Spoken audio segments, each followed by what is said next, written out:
प्रपन्नपारिजाताय स्तोत्रवेत्रैकपाणये ज्ञानमुद्राय कृष्णाय गीतामृतदुहे नमः। ओम प्रपन्नपारिजाताय स्तोत्रवेत्रैकपाणये ज्ञानमुद्राय कृष्णाय गीतामृतदुहे नमः.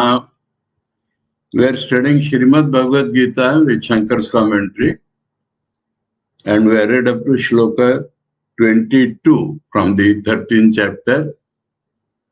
We have to read today the next Shloka. And yesterday, a question was asked on the sidelines. So I have to reply to that question also. I would start by asking the questioner. Question was asked, how by this mind which is limited can we know Brahman which is infinite? Now, my answer is a question. Who has asked you to know Brahman by the mind? Who has asked you? Has anybody said, know Brahman by the mind?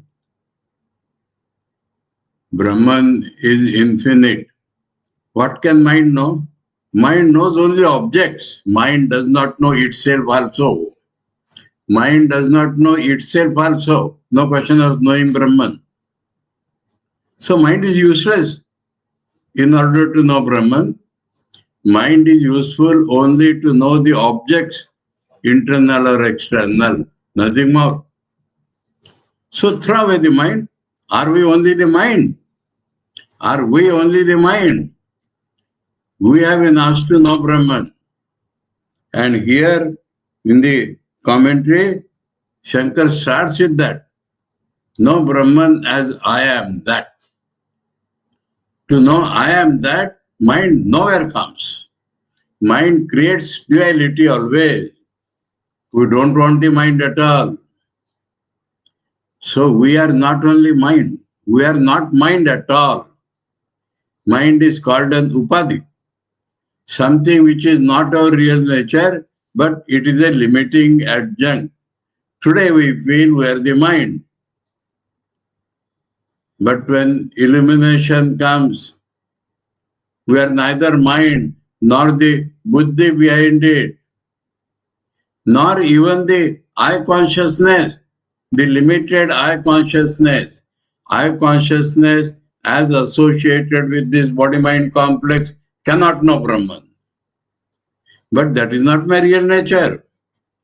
My real nature is Brahman, and so Brahman can know itself. No mind is necessary at all. Throw away that mind. Can we throw away? Sure.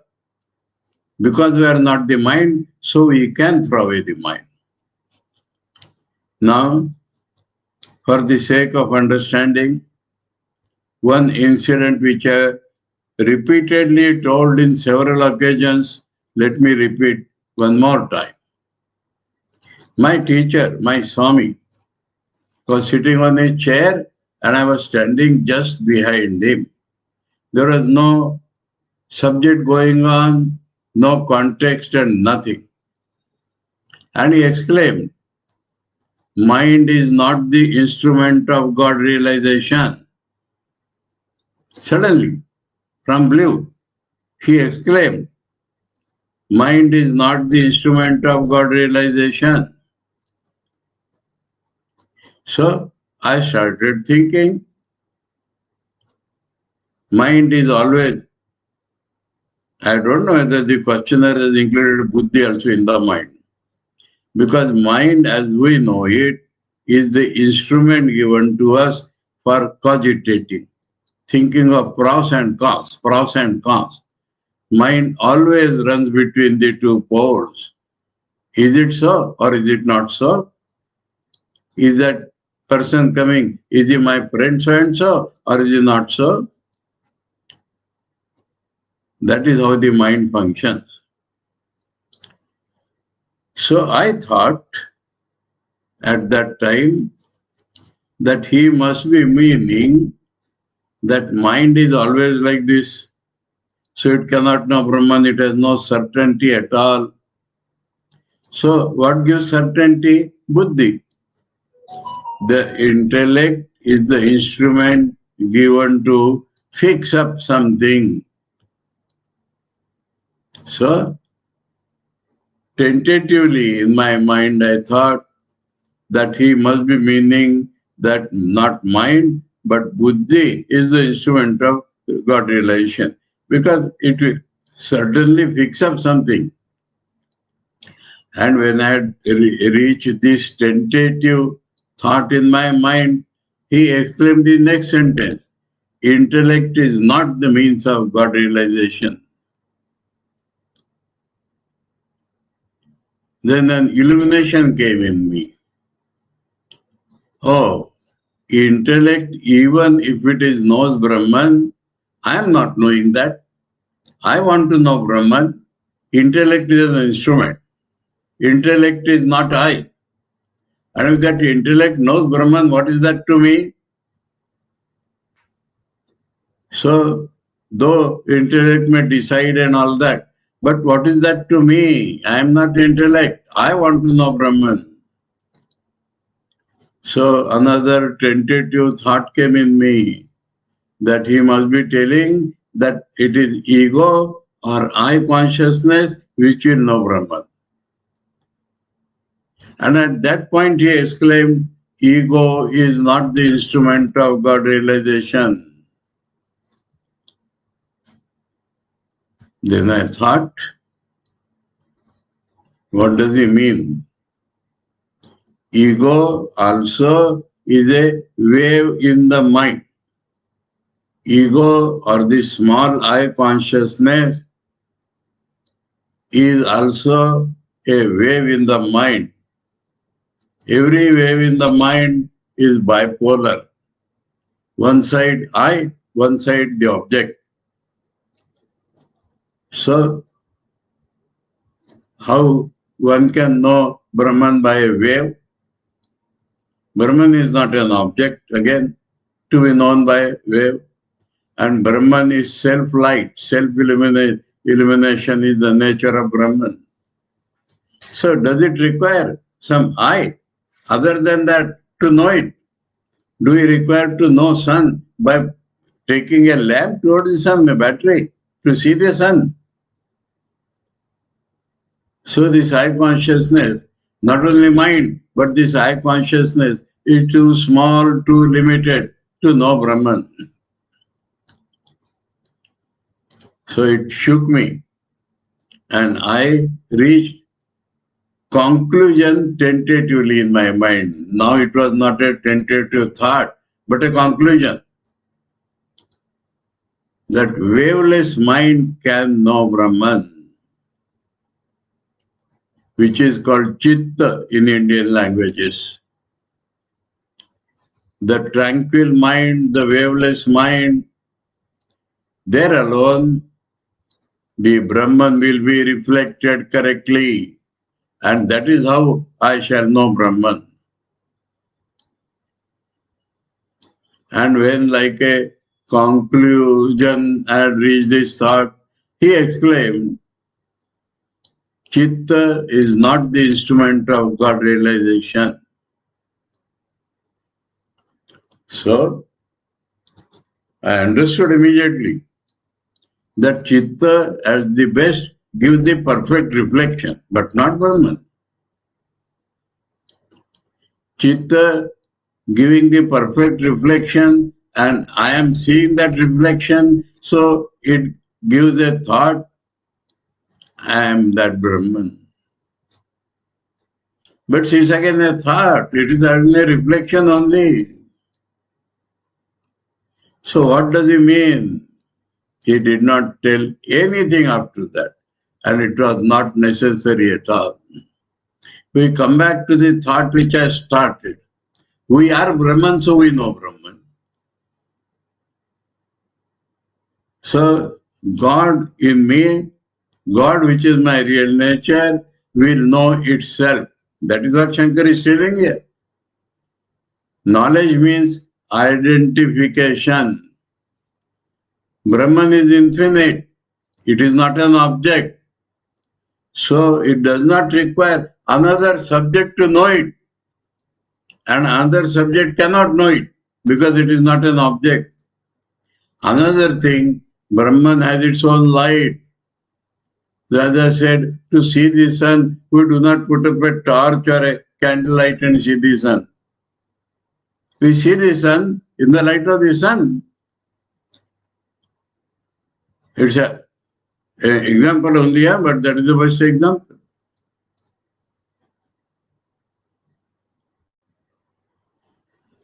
So, Brahman to be realized, not known. Brahman is not to be known as an object. It is to be known or experienced or realized as myself. That is the only way to know Brahman, no other way. Brahman is not known by any information. Brahman is not known by intellectual conviction, as they call it. It's all intellectual conviction. It is not my knowledge. Anyway, so we read the 23rd shloka and come back to this point. Because it was asked in connection with yesterday's talk, so I took it up. Ya evam vetti purusham prakritim cha gunai saha sarvatha vartamanopi nasa bhuyo vijayate. अपने text है, Shankar commentary text.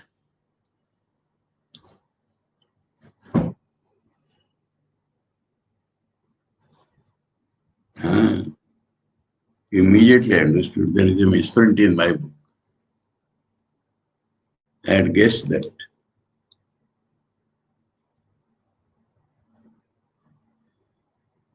Anyway,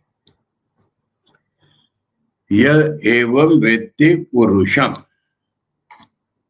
What is this purusham?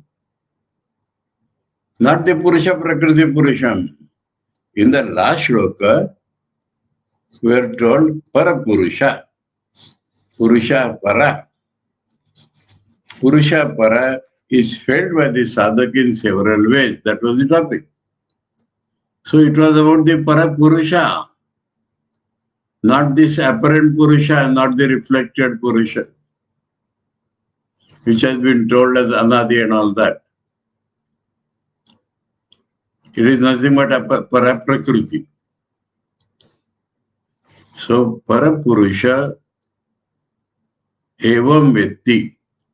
Evam means as told in the previous 5 shlokas. The topic we again and again said starts from shloka 19 and is being concluded here in this shloka, because in this shloka the phalashruti is given. The result is given. Nasa bhuyo vijayate. That man is not born again. And that is what is the aim of life. So, this shloka concludes the topic started in shloka 19. And we have said that topic is our mundane life, our experiences contained in the mundane life, and how to come out of it. That was the topic. Mundane life is not described only to give some details. The way mundane life was described was how to come out of it. That was the purpose of telling that. And it was mentioned also, parivarjanaya. Give up desire, Shankar said. That is the cause of transmigratory life. So if you give up desire, desires are in the mind. So give up desires, give up the mind.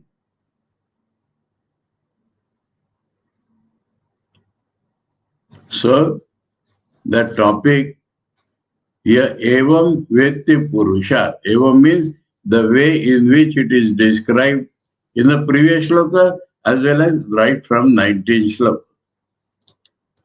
Because this very purusha reflected appears as that purusha. So from there it starts.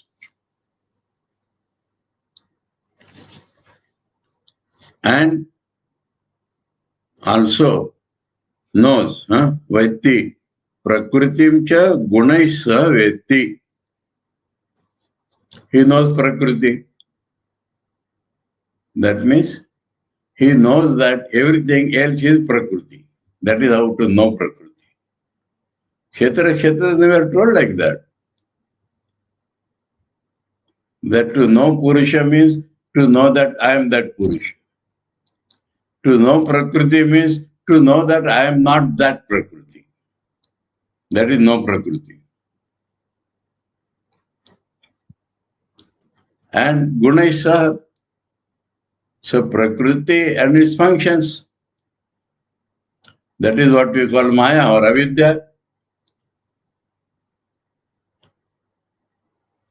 Functions, Sattvaraja-tama. So Sattvaraja-tama appearing in our experience, we have to know that this is not real, this is not we. By what? By what shall we know this? Discrimination? Vidya. We will know this avidya by destroying it, not till then. And we will know our real nature by vidya, by right knowledge. So the misprint is, instead of vidya, it has become vidya in my, and it was not carrying any meaning. Vidya, by vidya. Anyway, so main thing is the result told here. Sarvatha vartamana api. That means apparently he may be doing anything, nonsense. But it is not nonsense for him. Because he has the knowledge. So that knowledge, in the 4th chapter we are told, knowledge will burn all karmas. So sarvatha vartamanami,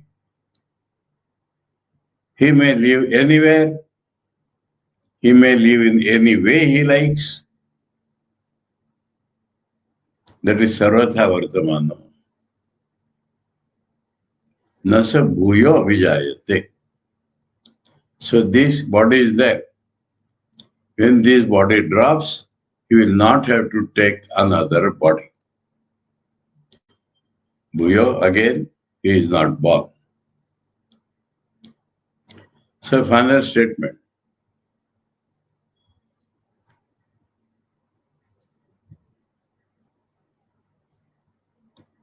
Now, this topic is discussed in great length in the Brihadaranyaka Upanishad.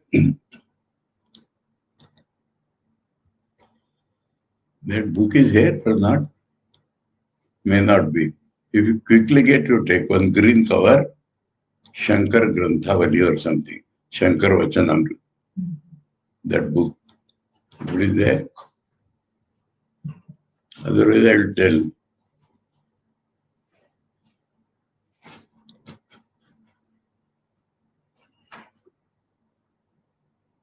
So, anyway, so we are here that this is the final statement. One who knows Brahman means one who knows Brahman as his own self, and also he who knows Prakriti with its effects, the gunas. To know Prakriti means to know that this is Prakriti, avidya, not myself. So if both these knowledges are there, then I will tell first Brihadaranyaka Upanishad. In the Brihadaranyaka Upanishad, in Janaka's Yajna Sabha, Janaka had invited all the Brahmins, though they have duties in the yajna or no duty, just to be there. And he would give dakshina to every one of them, plenty. And yet, he had kept a 1,000 cows separate with 5 rings of gold in each horn.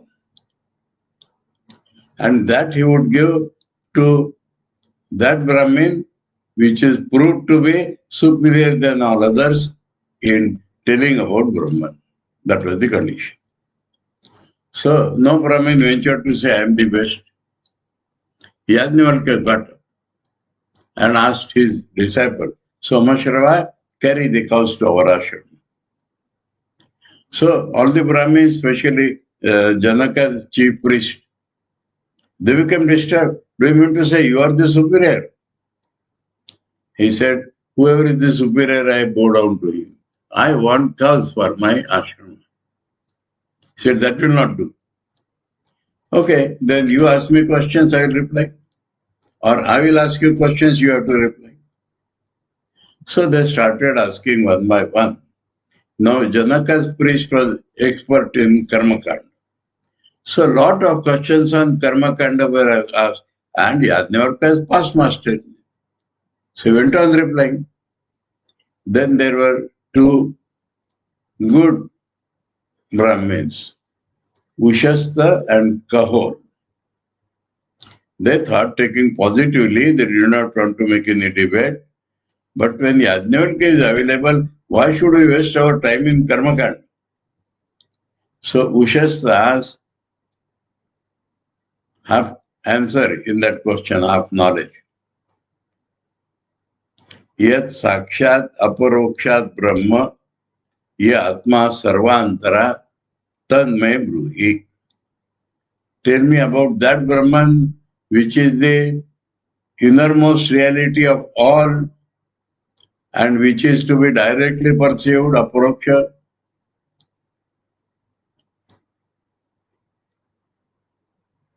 Sakshat means aparokshat, Brahma, and which is the innermost reality, non-sarvantaratma, tanmay. So Yajnavalkya understood that this man has almost got the knowledge, but not full knowledge. So first he said, you are that Brahman. He said, that is not the answer, you should tell me. Then Yajnavalkya told him that that which is absolutely transcendent, that is Brahman. He has no hunger, no thirst, no relative existence, nothing, that is Brahman. And Ushastha sat down. He was satisfied that yes, I realize Brahman is absolutely transcendent and one has to realize it. In this connection, I remember another incident. My, what you call, senior Guru Bandhu, Swami Shivattatvananda, he was a student of Sanskrit philosophy. And lot of philosophical puzzles were in his mind. And first day when he came to the ashram, while talking on various subjects, my teacher told him, reality is transcendent. And he said all his questions were killed. No question remained. By that single statement, reality is transcendent. So that is how Ushastha sat down. So these things are universal. Then another Brahmin, Kahol, got up. And Kahol asked the same question again. One word is different, insignificant. Yad sakshat aparokshat brahma, yad atma sarvantara, tanme vyachakshu. Instead of bruhi vyachakshu. Clearly tell me about same. So Yajnavalkya understood that he is not a fool to repeat the question. So he wants to know something more. Because Ushastha understood reality is transcendent. And it has to be realized. But what happens during realization, that is what this fellow wants to know. So to him, Yajnavalkya starts same thing, you are Brahman and all that. He said, First, when the knowledge enters your personality, you get rid of desires. All desires are gone, smashed. And yesterday what Shankar was telling, all desires are smashed, you become a sannyasi. If you have no desire, you become a sannyasi. And you beg your food because storing is not allowed. And your hunger is there. So you beg your food. But then little more knowledge enters. Or knowledge enters little more deeper.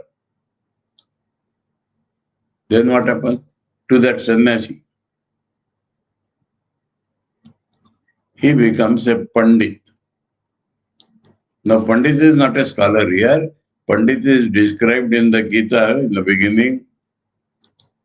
Panda is Atma Vishaya Buddhi. When we understand or know, feel the real nature of Atman, that is called Panda. And Sa Yasyasti is a Pandita. And that who possesses is called a Pandit. So that means he feels something like Aham Brahmasmi. But then so many things are there. Any new knowledge which comes to us, any new knowledge comes to anybody in the world, agitates him because it is new, because it is strange, never thought before. So it has to be digested. That means again and again when you get that, it becomes natural to you. You are no more agitated. So it says this Pandita, this Panditya is digested. We may say this knowledge has entered more deep, you may say. Then he gets Balya. And Balya has two meanings clearly. Balavan's nature and Balak's nature. So Balak's nature means no ego. Balavan's nature means nothing can tempt him because no ego. But such a thing also agitates you because it is very new and strange. So you have to digest that. That means it has to become old with you. And then Mauna comes to you. Mauna means meditative nature. Your nature becomes meditative. Remember, meditative nature also has some restlessness. So he says, when Maunam and Amaunam are digested, then you become a Brahmin. But you started by telling that a Brahmin like that. He said that was Brahmin in name, now he is real Brahmin. Brahmin means one who knows Brahman. Then our habit is then what happens after that Brahmin? Then he says, Yena syat tena syat. The Brahmin lives as he likes. No rule that Brahman should do like that. Brahminism, Brahmanism. That he should live like that, or that is what is told here, Sarvatha Vartamanopi.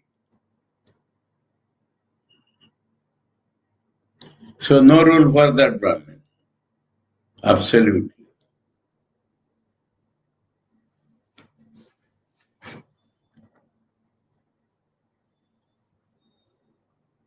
Now, if somebody wants to know more detailed description of this,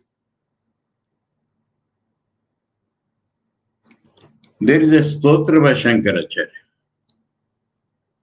Jivan-Muktananda Lahari. Big stotra. Jivan-Mukta Ananda Lahari. And those who are students of Shankar or study Vedanta, they'll be shocked if they read that sutra. One or two stanzas, I will just show the example. That man may be putting morsels of food in beautiful young woman mouth and accepting food from their mouth, and yet he will not be polluted. Because he said, because he has been initiated by a real guru. That is the description. Many such shlokas are there.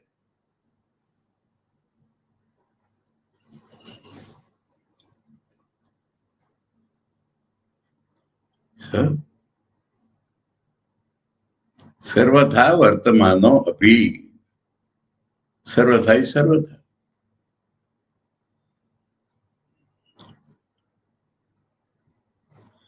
In America, the women, girls, young girls were tremendously attracted towards Swami Vivekananda. And they were going and shaking hands and this and that. So some motherly ladies,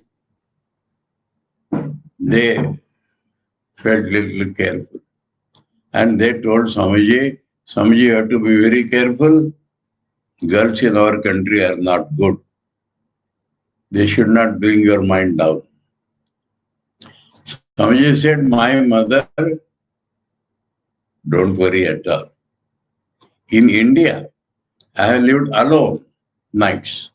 I have lived in the hut of the poorest people. And I have lived in palace bedrooms where whole night the maid servants, beautiful maid servants were fanning me. So don't worry about that. So this is the strength of the Brahmajna.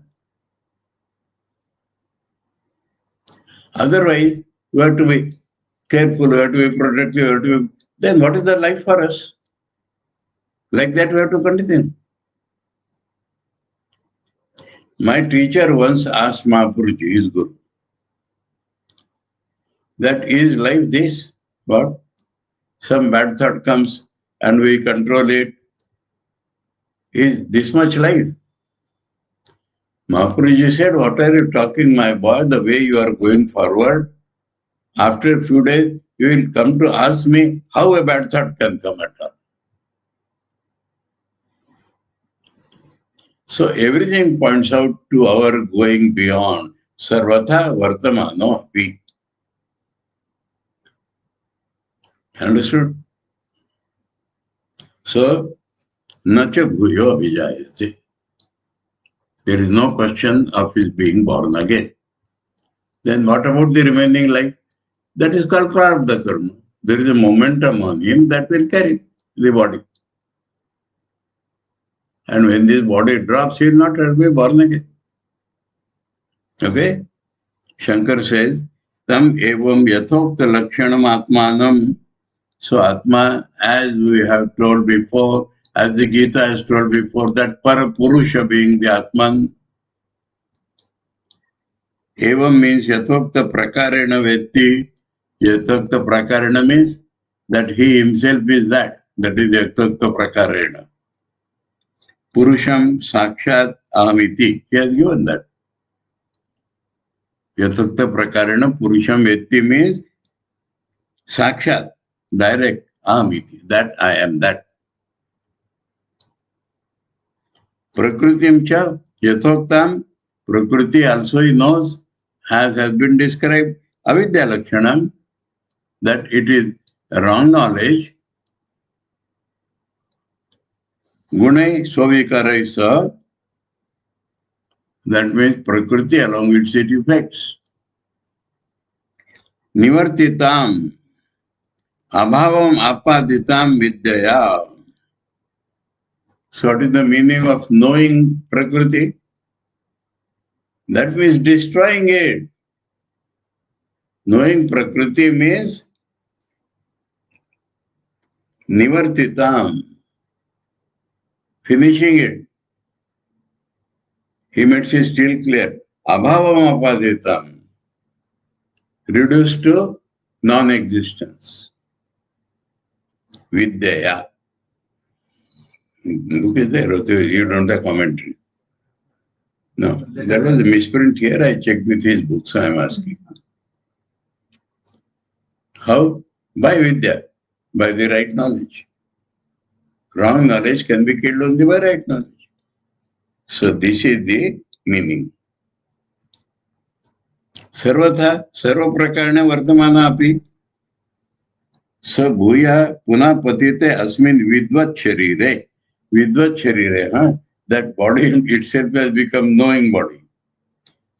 Personality in which the knowledge had come. So that is called vidvat sharire. Patite ja vidvat sharire.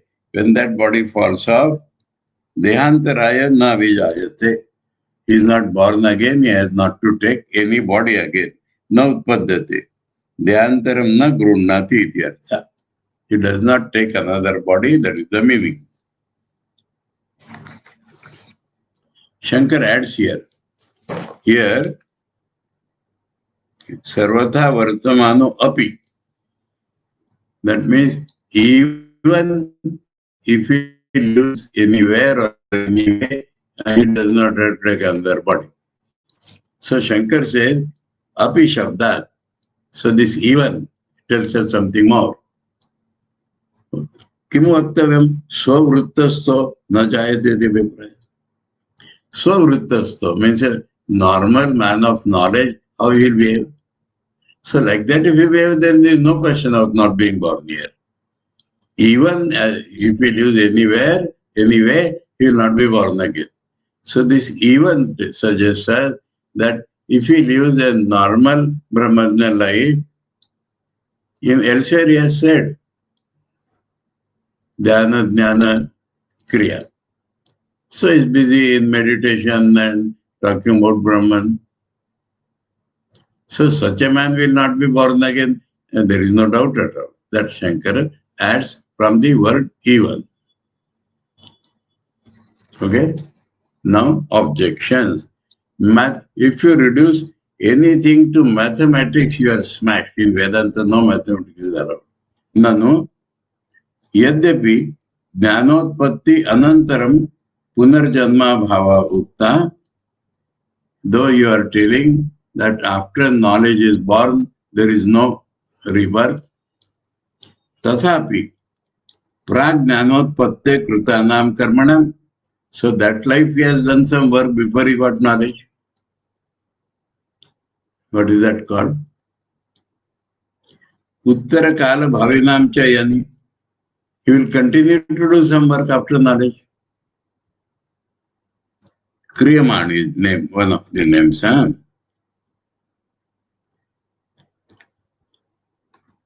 Yani cha atikranta aneka janma krutani. Sanchita. Sanchita kriyamana agami. Kriyamana means that which was going on. Agami means after knowledge what will come.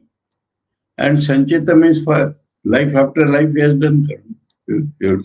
Not only for technical, these are the three words used for karma. Fourth is prarabdha. Kriyamana, agami, sanchita, prarabdha. So he says, prarabdha, all right, in this body. But what about sanchita, kriyamana and agami? Tesham phalam adatva nashona yukta itisyu trini janmani. So these karmas must give their fruit. Not only prarabdha, but sanchita, kriyamana, agami also should give their fruit. So at least 3 births he will get again. How will get 1 birth for all the sanchita karma? But at least 3 births. Kruta vipranasho hi na yukta iti yatha phale pravrittanam prarabdha janmanam karmanam nacha karmanam vishesha avagamyate. That means you are accepting prarabdha because work must bring its fruit. And there is no speciality in this work and that work. So why not all these works bring fruit? Nacha karmanam vishesha avagamyate. There is no speciality in this karma and that karma. Tasma triprakarani api karmani tirini janmani araveran. So these three types of work must begin three births. Samatani va sarvani ekam janma araveran. Or all together may give one birth at least. Three types, so three births. But all take together because knowledge he has got. So altogether at least one more birth he has to get. Anyatha kruta vinashe sati sarvatra anashvasa prasanga shastranarthakyam cha syat iti atta idam ayuktam uktam nasa bhuya vijayate iti. If you don't accept that, then what you have done is destroyed. So this will not be any logical conclusion. It will be reduced to absurdity. Anashvasa prasanga. Then Shastras will become meaningless. Because Karma Kanda Shastras are discouraged. This karma leads to that result.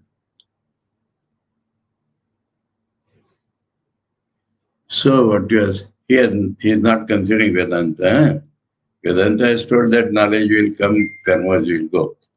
But he said Shastra is Karma Kanda Shastra. They are told results for each karma.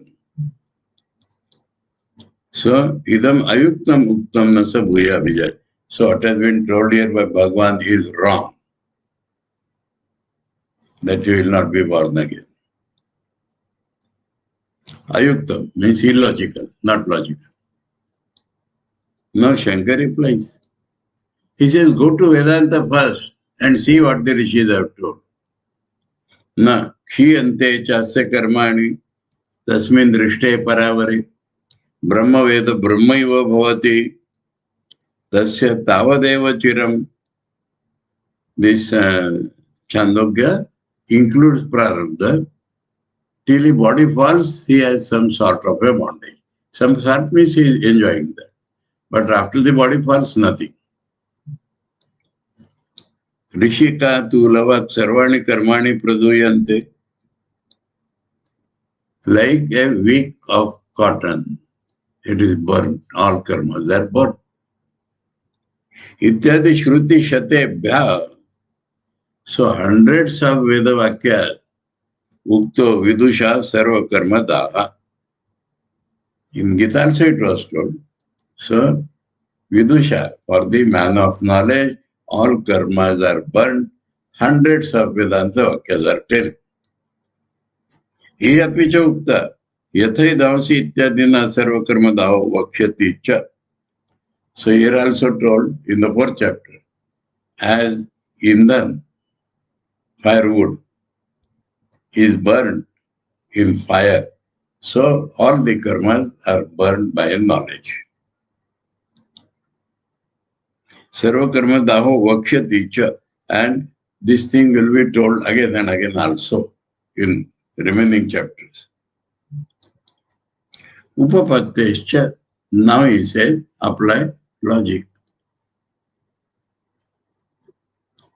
Avidya kama klesha bija nimittani karmantarani janmantarang kuram arabante.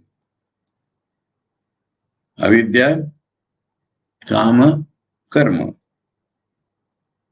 Avidya kama klesha. So klesha is that pancha klesha. Avidya asmita rag dvesha abhinivesh. So avidya gives result to desire. And desire gives result to all these kleshas. And they are all the seeds of karma, bija.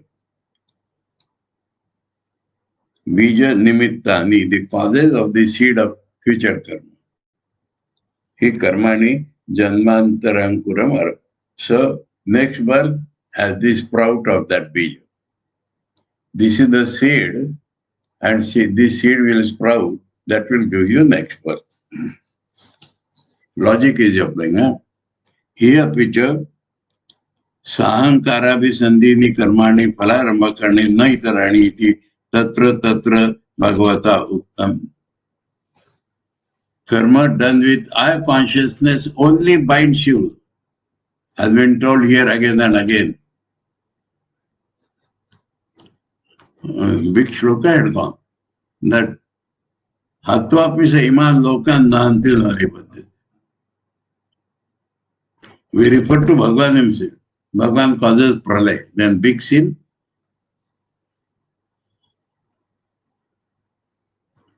So if karma, he has brought out the fundamental point.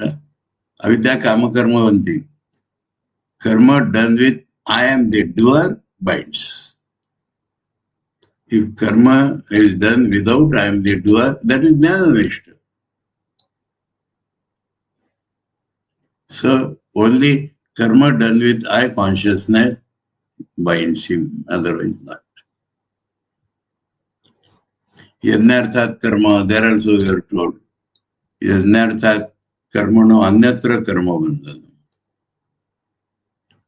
Work of the nature of sacrifice. Sacrifice of I and sacrifice of my. Tatra tatra bhagavata uttam. So in many places Bhagavan has told this thing. Bijani agni upadagdani narohanti yathapuna jnana dagdais tata kleshir natma sampaddate puna iti cha. So he has brought some quotation from some secondary shastra as a part of logic, that when the seeds are burned, they do not grow into ankuras.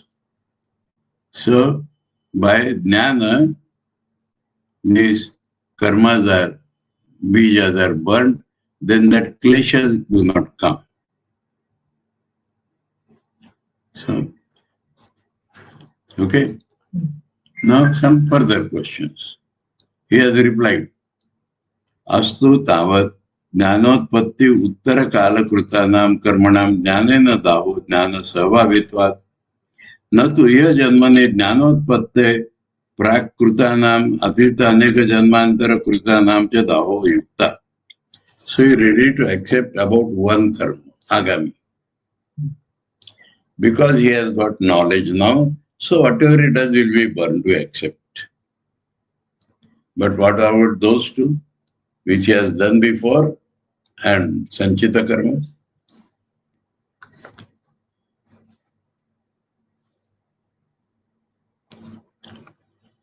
Shankar's reply, na sarva karma aniti visheshana.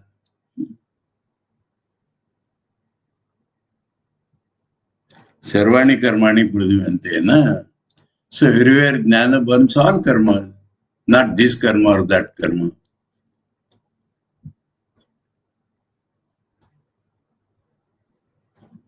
Now that again, sub-question. Jnanottara kala bhavinam eva sarva karmanam iti chet. Why not understand all the karmas done after knowledge? All the karmas done after knowledge. Not all means all. All means all after knowledge. No, sankoche karana anupapatte. There is no cause of contracting the meaning of sarva. Yattu uktam yatha vartamana janmarambhakane karmane na kshiyante phaladhanaya pravruttani eva sati. You have said that this prarabdha karma is not exhausted. Api jnane, even by knowledge. Tatha anarabdha phalanam api karmana kshayo na yukta iti tadasat. So, other than prarabdha, the other karmas phala also will come. That is wrong.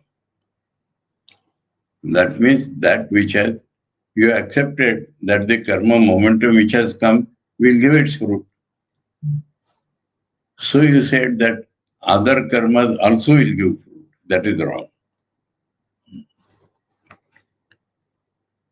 Katham, how? Tesham mukteshu pravritta phalatvat. So now one example is given. A man is in the forest hunting animals, deer. Now he has many arrows in his quiver, and one arrow he has taken, and one arrow he has just shot. So he can throw away this, and he will not use this. But that which he already shot, that will hit the target. That is how prarabdhas are described. Already momentum means he has already, that arrow has been shot. So it must hit the target. The arrow which is ready to be shot is like agami. So he can withdraw, not shoot, if he is filled with ahimsa at that point. And in the quiver, so many arrows are there, but that he will not use. That is like sanchit. So example is even like this. Here, detail. Yata purvam lakshya vedaya mukta issue. That means beforehand, an arrow has been shot for hitting the target. Dhanusho lakshya vedottara kalamapi arabdha veda vikshayat patanena eva nivartate. After hitting the target, he continues some momentum and then falls down.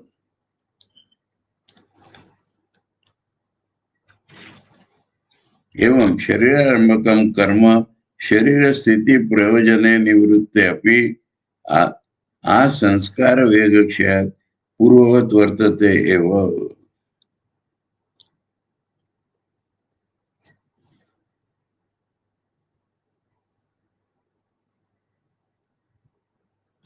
Because that momentum, so long as the momentum is there, it will work. That is the meaning.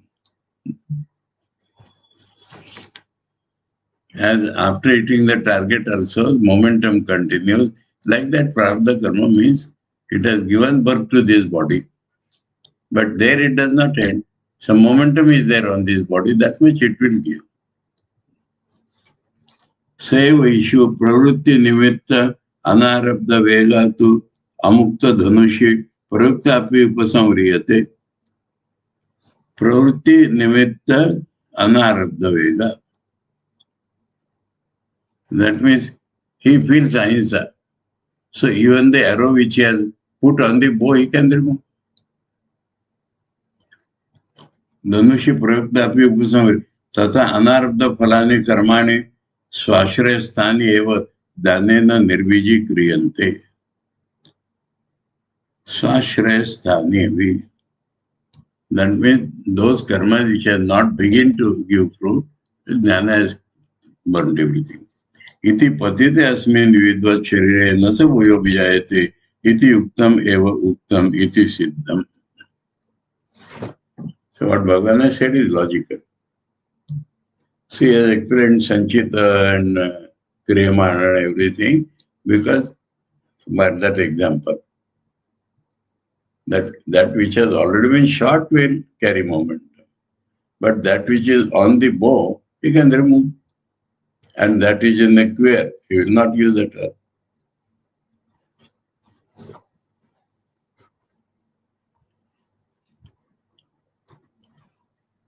Okay? So, which he has sought. The arrow which is sought is prarabdha. The arrow which he has sought already, that is prarabdha. Arrow which is shot. Is prarabdha. The prarabdha. Because that momentum is already there. So it, even after it hits the target, it continues still momentum and then falls. But that which is on the bow, he can withdraw. And that which is in the quiver, he will not use at all. So prarabdha, similar is what you call kriyamana. Prarabdha and kriyamana are divided like this. Prarabdha means that which has given you body. And kriyamana means those done before knowledge. Agami. Agami means with knowledge he does. So Kriyama and Agami all are gone by. I will tell you a very different way. This hopeless mathematics is not needed. Where does the karma stay? Here, Shankar has already replied that if karma is done without doership, it has no fruit whatsoever. So what about all this? If your doership is gone, what Sanchit and what this and what that? That is the one answer. But he has brought mathematics, so mathematical answer is given. Prashna Upanishad, Mundak Upanishad, the Brahmanness falling of the body is beautifully described. Beautifully. There are 16 parts of our personality. They are described as 16 kalas. Moon has 16 kalas, so from that 16 number. And out of 16, 15 kalas go back to their sources. 15. So one has remained, and that is karma.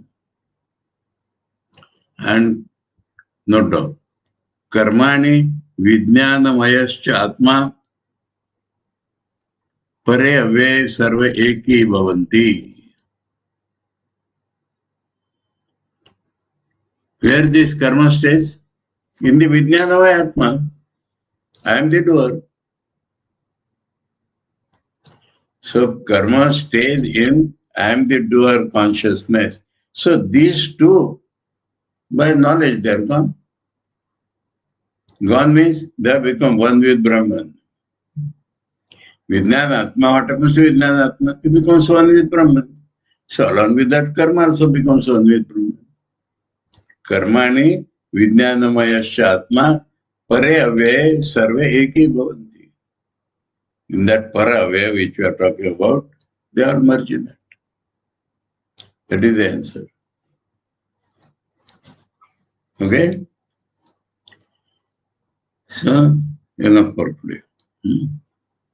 Next, Gita will tell us. Next is Monday. 1st April. So already notice has gone everywhere that the class will start at 7:30. Summer timings. So next topic is in how many ways we realize Brahman. Beautiful topic is there. Dhyanen atmani pashyanti kechid atmanam atmana anne sankhena yogena karma yogena chapare anne tu evam ajananta shrutva annebhya upasate tepi chadi tarante evam mrityum shruti parayana. Some realize by dhyan, some realize by jnana yoga, sankhya. Some realize by karma yoga. And some realize by, they do not know any of these things. But they have tremendous faith on the Guru. So what the Guru has told them, they follow and they also become mukta. We have discussed this in some point. That maximum of these people I see in Mahaprabhuji's disciples. Okay? Om Prapanna Parijataya Totravetraikapanaye Jnanamudraya Krishnaya Gita-amrita Duhe Namaha. Om Shanti Shanti Shanti. Hari Om Tat Sat. Shri Ramakrishna Arpanamastu. Prapanna Parijataya Totravetraikapanaye Jnanamudraya Krishnaya Gita-amrita Duhe Namaha.